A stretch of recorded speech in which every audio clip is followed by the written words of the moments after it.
click here to subscribe our channel and do not forget to press the bell icon to get regular updates of our videos. Hello friends, good afternoon to all of you. So I am back with another video on Sociology Optional subject for UPSC CSE mains examination.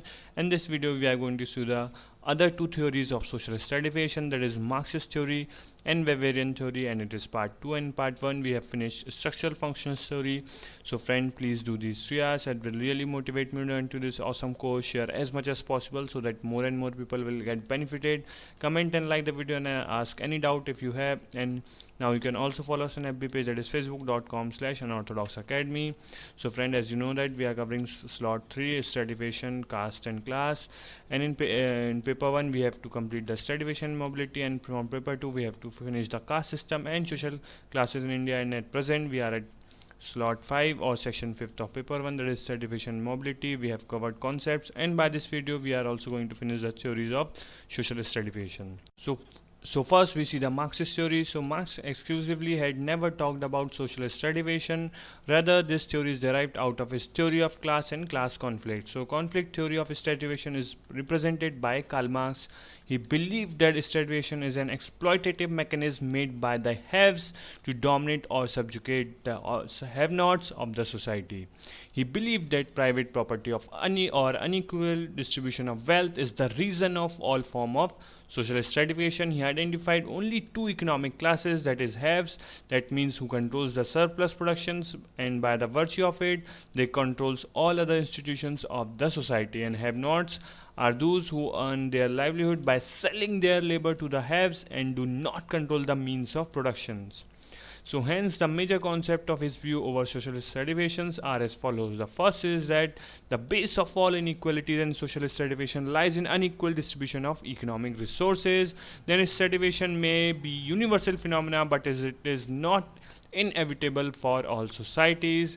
And the third one is that stratification is an outcome of conflict which took place in the process of control over the surplus production in the society. The fourth one is that the value and ideology of social stratification represent the values of dominant class, which justifies inequality and suffering of the have-nots.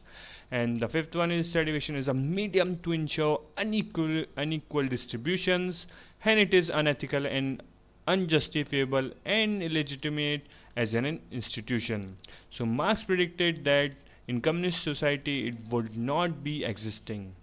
So hence the Marxian views over the class conflict can be identified as it believes that social stratification justifies dominance and inequality of one group over another, which is not ethical, hence it is required to be abolished. So now we see the next theory, that is Weberian theory, and the 3 component of the theory, that is, it is also known as Trinitarian model of social stratifications, more widely known as Weberian stratifications, and was developed by Max Weber with class, status and party as distinct ideal types. So Weber developed a multidimensional approach to social stratification that reflects the interplay among wealth, prestige and power. So Weber believed that there were more class divisions than Marx suggests, taking different concepts from both functionist and Marxist theories to create his own system. Weber believed that in the difference between class, status and party, and treated these as a separate but related source of power, each with different effects on people lives.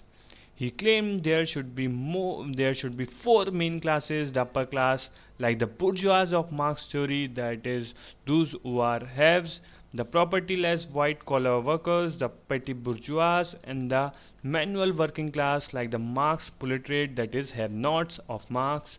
So Weber derived many of his key concepts on social stratification by examining the social structure of Germany. He noted that contrary to Marx theories, stratification was based more than simply ownership of capital. Weber examined how many members of the aristocracy lacked economic wealth yet had strong political power. Many wealthy families lacked prestige and power, for example, because they were Jewish. So Weber introduced 3 independent factors that form his theory of stratifications, and these three independent factors are class, status, and party. So first we see the class. So basically it refers to a person's economic positions in society. Like Karl Marx, Weber sees class in economic terms. He argues class develops in market economies in which individuals compete for economic gain.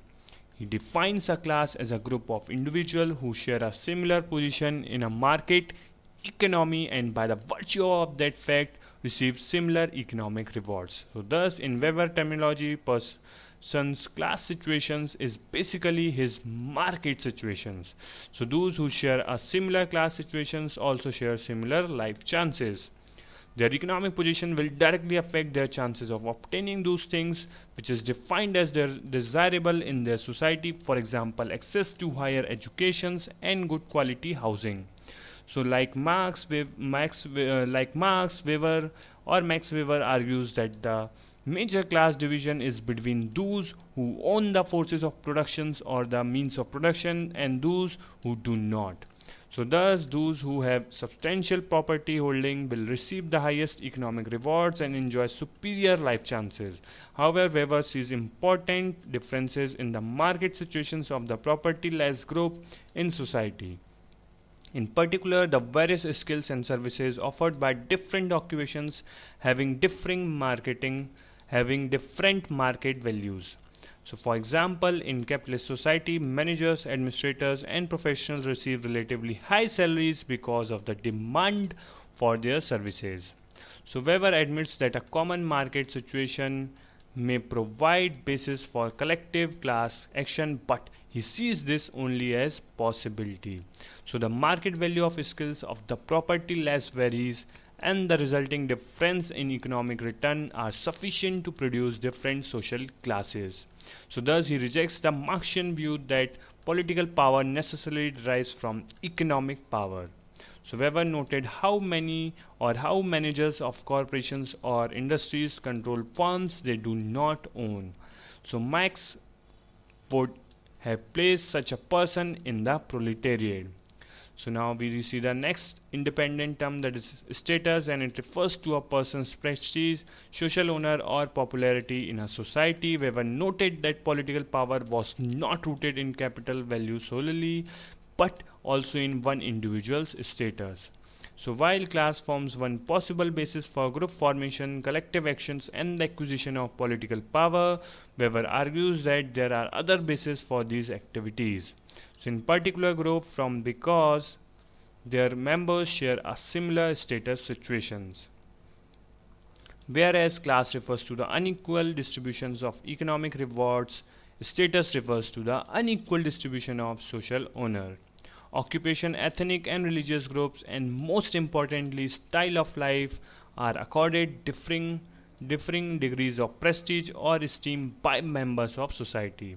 A status group is made up of individuals who are awarded a similar amount of social honor and therefore share the same status situations. Unlike classes, members of status groups are almost always aware of their common status situations. They share a similar lifestyle, identify with and feel they belong to their status group, and often places restrictions on the way in which outsiders may interact with them. So in pre-industrial Europe, there were two status groups, that is patricians and publicans. So patricians were the nobles or the elites who lived in the centers of the city, whereas publicans were commoners who lived on the periphery of the city. So Weber argues that status group reached their most developed form in the caste system of traditional Hindu society in India. So in many societies, class and status situations are closely linked. So Weber notes that the property as such is not always recognized as a status qualification, but in the long term it is, and with extraordinary regularity. However, those who share the same class situations will not necessarily belong to the same status group. For example, the novice riches, the newly rich, are sometimes excluded from the status group of the privileged because their tastes, manners and dress are defined as vulgar. So status groups may create divisions within class. For example, a worker may have same market situations with their co-workers but different status situations. The presence of different status groups with a single class cut across class boundaries and weaken class solidarity and reduce the potential for class consciousness.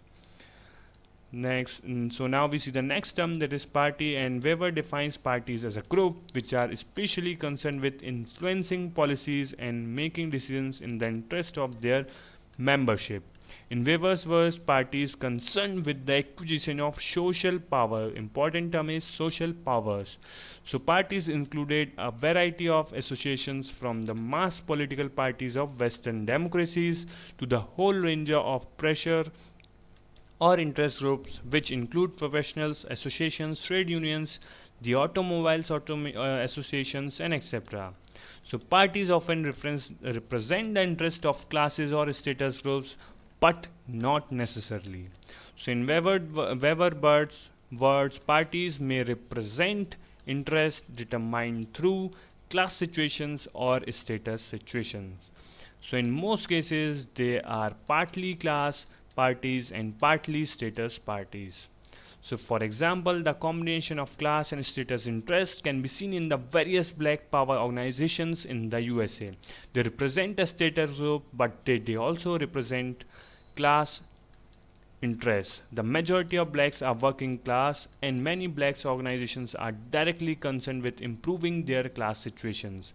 So Weber's views of parties suggest that the relationship between political groups and class and status group is far from clear cut.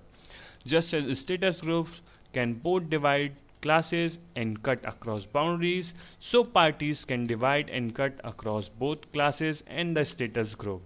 So Weber analysis of class, status groups and parties suggests that no single theory can pinpoint or explain their relationship. The interplay of class, status and party in the formation of social group is complex and variable and must be examined in particular societies during particular time periods. So Marx attempted to reduce all forms of inequality to social class and argued that classes form the only significant social groups in the society. So Weber argues that evidence provides a more complex and diversified picture of social stratification. So thank you guys for listening and watching this video. Thank you.